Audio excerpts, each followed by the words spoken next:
उड़ीसा शहर के छोटे से गांव में माधव दास जी रहते थे।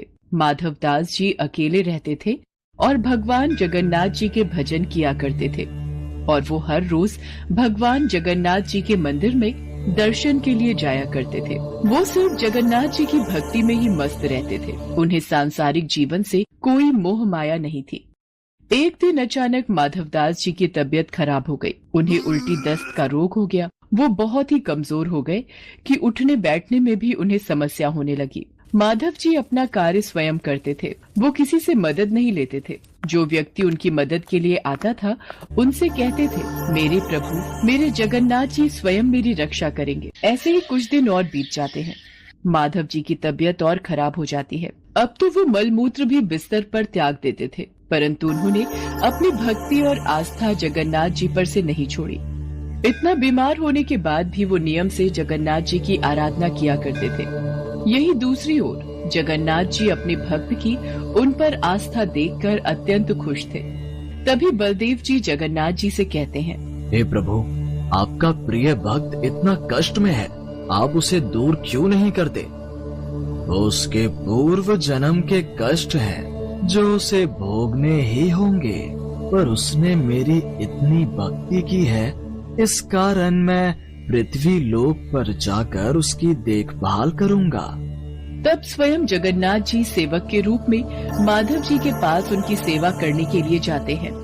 वो माधव जी की बहुत सेवा करते हैं और उनके गंदे वस्त्र भी भगवान जगन्नाथ जी अपने हाथों से स्वयं साफ किया करते थे और उन्हें स्नान भी कराया करते थे।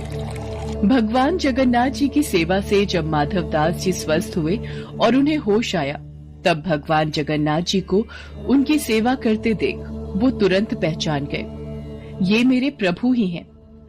देखो माधव, मुझसे भक्तों का कष्ट सहा नहीं जाता, इसी कारण मैं तुम्हारी सेवा करने के लिए स्वयं आया हूँ। और जो पूर्व जन्म के कष्ट तुम्हारे भाग्य में लिखे हुए हैं, वो तो तुम्हें भोगने ही पड़ेंगे।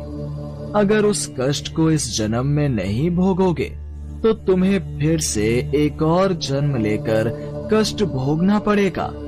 मैं नहीं चाहता था कि मेरे भक्त को उसके पूर्व जन्म के कष्टों के कारण अगला जन्म फिर लेना पड़े। इसलिए माधव, मैंने तुम्हारी सेवा की। अगर फिर भी तुम कह रहे हो तो मैं अपने भक्त की बात नहीं टाल सकता। अब भी तुम्हारा ये रोग 15 दिन का और शेष है, इसलिए वो 15 दिन का रोग वो मैं ले लेता हूँ। 15 दिन का वो रोग जगन्नाथ प्रभु ने माधव दास से ले लिया।